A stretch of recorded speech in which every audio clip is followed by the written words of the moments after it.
Welcome to another deep dive, everybody. This time, we're tackling something pretty intense. Intense is a good word for it. Yeah, it's a final report from Special Counsel Jack Smith, the one delivered to the Attorney General on January 7th, 2025, just last week. It's a hefty one, that's for sure, and packed with details about not one, but two major investigations. Right. One focused on all those efforts to interfere with the transfer of power after the 2020 election. And the other, of course, on those classified documents found at Mar-a-Lago. Both investigations, pretty significant. But for our deep dive today, we're going to zero in on the election interference one. Especially since Smith's conclusion on that one really raised some eyebrows. I'll say. He concluded that prosecuting Donald Trump was, get this, compelled by the evidence. Not just suggested or warranted, but compelled. Compelled. Strong word, right? It almost sounds like he felt he had no choice but to bring charges. That's one way to interpret it, for sure. So let's dig into the meat of this report and see what Smith's basing that conclusion on. All right, let's dive in. Because the report, it doesn't beat around the bush, does it? It flat out accuses Trump of engaging in an unprecedented criminal effort to overturn the election, using, and I quote, fraud and deceit. Yeah, no mincing words there. Unprecedented criminal effort. That's a massive accusation. What exactly are they referring to? Well, the report goes into detail about those very specific claims Trump and his allies were making, like huge numbers of ineligible voters, voting machines somehow changing votes, that whole narrative. But hold on a second. People challenge election results all the time. What makes this so different? It's the scope, the sheer scale of it. And, more importantly, the report stresses that these claims were demonstrably false and that Trump knew it. Wait, so he was pushing these claims even though he knew they were bogus? That's where it gets really sticky legally, because the report goes beyond just the claims themselves. It digs into whether Trump actually believed them, which gets to the question of intent. Oh, I see. So it's one thing to make wild claims, but if you know they're false, that changes things. Exactly. And the evidence, according to the report, strongly suggests he did not believe them. Okay, so that's the big lie we've all heard about. But there was also that whole fake electors scheme. What's the deal with that? Ah, yes. The fake electors. Basically, the report details how Trump and his co-conspirators went about setting up these slates of fraudulent electors in states he lost, trying to create this alternate reality where he won those states. So it was like trying to hijack the Electoral College system. Pretty much. And the report highlights the level of planning that went into it. This wasn't just a spur-of-the-moment idea. They even told their own electors that these votes would only be used if their court challenges panned out, which, as they knew, was highly unlikely. Wow. So they were trying to make it seem like a backup plan, even though they knew it was a long shot. Pretty sneaky, huh? Raises questions about their intentions, that's for sure. Sure. And then, on top of all that, the report dives into the pressure campaign on Vice President Mike Pence. Oh yeah, the whole Pence could overturn the election thing? Exactly. The report recounts how Trump repeatedly pressured Pence to reject those legitimate electoral votes on January 6th. And it even quotes Trump telling Pence that hundreds of thousands of people would hate him if he didn't go along with it. A chilling detail, for sure.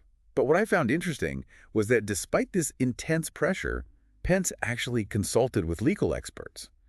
And they confirmed he had absolutely no authority to do what Trump was asking. So even while Trump was publicly claiming Pence had that power, Pence was doing his due diligence. Right, checking the facts.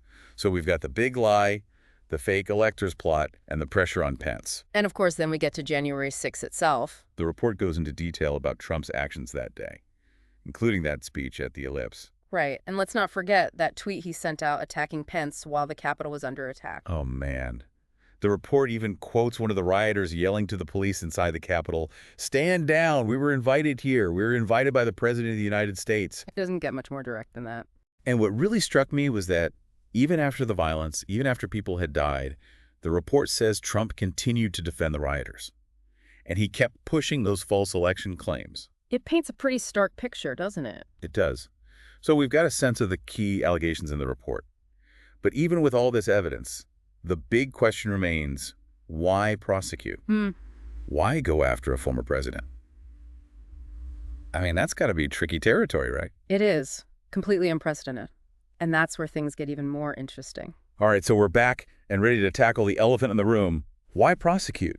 Why go after a former president? I mean, that's got to be a minefield, right? Oh, absolutely. It's uncharted territory, really. And that's what makes this whole thing even more fascinating. So it wasn't just about getting Trump. It was about something bigger. Right. The report makes a really compelling argument for why Smith felt that prosecution was necessary. Like, truly compelled by the evidence he was. He truly believed the stakes were that high. Hmm. Interesting. Okay, so what were those stakes exactly? What made this so different? Well, the report argues that prosecuting Trump serves several really crucial federal interests. Safeguarding the very integrity of U.S. elections, for one. Yeah, we often take that for granted, don't we? A peaceful transfer of power.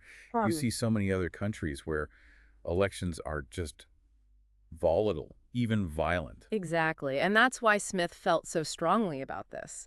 The report argues that Trump's actions directly threaten that peaceful tradition. And it also really stresses another key element, ensuring every citizen's vote counts fairly. And like we talked about in part one, Yeah. the report gets into those specific, demonstrably false claims about voter fraud that Trump and his allies kept pushing. Right. And to Smith, those actions weren't just political gamesmanship. It was a direct attack on that fundamental right to vote. The core of what makes a democracy function. Exactly. And then you've got the whole issue of protecting public officials, hmm the people who actually run our elections. It's scary to think they were put at risk like that. Sadly, it's not a hypothetical. We saw all that harassment, those threats directed at election workers in 2020. Yeah, it was awful. The report links those threats back to Trump's rhetoric and actions, arguing that his words basically created a climate where that kind of thing becomes normalized. So it's like Smith is saying that Trump basically replaced the rule of law with his own desire to stay in power, no matter the cost. That's a good way to put it, yeah. And get this, the report goes even further, saying there was no other way to address this. I mean, Trump was already impeached by the House for his actions related to January 6th, so wasn't that enough? You know, I was wondering that myself. Impeachment seems like a pretty big deal. It is a big deal for sure. But the report points out that impeachment is a political process. It's not a legal one. So Congress decides whether to impeach and convict, and that decision can be influenced by, political calculations, all sorts of things. Oh, even if the Senate had removed him from office, that wouldn't have addressed the potential criminal nature of his actions. That's the argument Smith seems to be making, yeah. He's drawing a distinction between political accountability, which is the realm of impeachment, and criminal accountability, which is the domain of the courts. And he felt both were necessary here. Okay. One thing that really struck me in this section was the report's statement that Trump's conduct was unlike anything we've ever seen before. But we've had contested elections in the past, haven't we? What makes this so different? Yeah, you're right. There have been disputed elections before. But the report analyzes those past instances and argues that none of them involve this kind of deliberate, systematic effort to overturn the results through fraud and deceit, as the report puts it. So this wasn't just a typical political dispute. No. Smith is saying this was something far more dangerous and deliberate. That's his core argument, yeah. He's not drawing parallels here. He's claiming this was on another level of threat. I see. And the report goes to great lengths to address potential counterarguments. It's clear Smith anticipated some pushback and wanted to build a really solid case for prosecution. It sounds like he wasn't naive about the political firestorm this would create. No, not at all.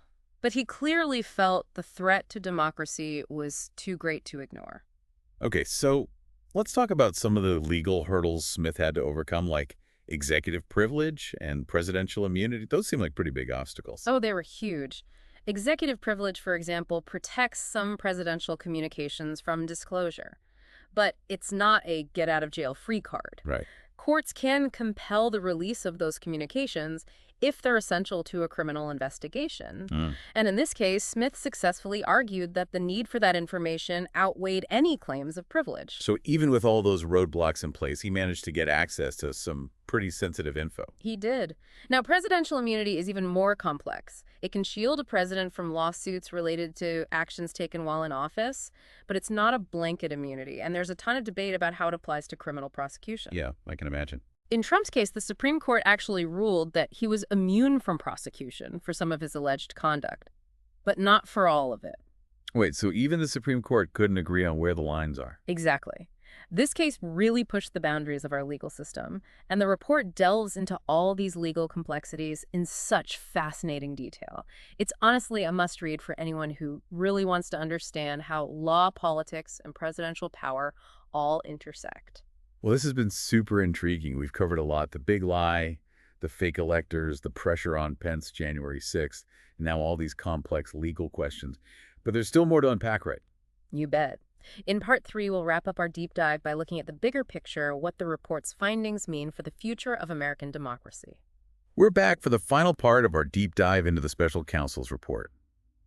Man, what a journey, huh? We've gone from that whole big lie thing to fake electors, from the pressure campaigns to January 6th itself. We even got into those really complex legal battles over executive privilege and presidential immunity. It's been a lot to unpack, that's for sure. It really has. But, with all these legal and political arguments swirling around, I think it's easy to forget about the human side of all this. Oh, absolutely. At the end of the day, real people's lives were deeply impacted by all of this. Right. We can't lose sight of that. Think about the election workers who face threats and harassment, the public officials under immense pressure, and of course those who were injured or lost loved ones on January 6th. These aren't just abstract concepts we're talking about. No, you're right. These are real people whose lives were turned upside down. The report does a good job of driving that point home. This wasn't just some theoretical debate. This was a real crisis with consequences that we're still dealing with. So as we wrap up this deep dive, I keep coming back to this question. What does this report tell us about the fragility of our democracy? Because honestly, it's kind of unsettling, isn't it? It is unsettling. It really highlights how vulnerable even a well-established system like ours can be. It shows how a determined individual, especially someone with the power of a president, can exploit those weaknesses and manipulate the system. It's like a wake-up call. Democracy isn't something we can just take for granted. Exactly. It requires vigilance, participation, and a willingness to stand up and defend it, even when it's tough. And these days, with so much information out there, it's even more important to be discerning, to really think critically about what we see and hear. Couldn't agree more. It's so easy to just stay in our own echo chambers, surrounded by information that already confirms our biases, but that just makes us more vulnerable to being manipulated and divided. So we need to be open to different perspectives, challenge our own assumptions, and be willing to change our minds when presented with good evidence. It's about seeking the truth, even when it's uncomfortable. Well said. That kind of critical thinking, it's the foundation of a healthy democracy. Okay, so as we wrap up this deep dive, I will leave our listeners with one final thought. If a president, or really any powerful figure, abuses their position to undermine democracy, what does accountability really look like? What are the appropriate consequences? It's a tough question, isn't it? It really is. There's no easy answer, but I think it starts with having honest conversations, learning from what happened, and holding our leaders to the highest possible standards. We need to demand transparency, engage in the thoughtful dialogue, and use every tool we have to make sure those in power are accountable for their actions. I truly believe that the future of our democracy depends on it. That's a powerful note to end on. Listeners, we encourage you to check out the Special Counsel's report for yourselves, form your own opinions, and most importantly, keep having those important conversations about these issues. Until next time, keep diving deep and stay curious.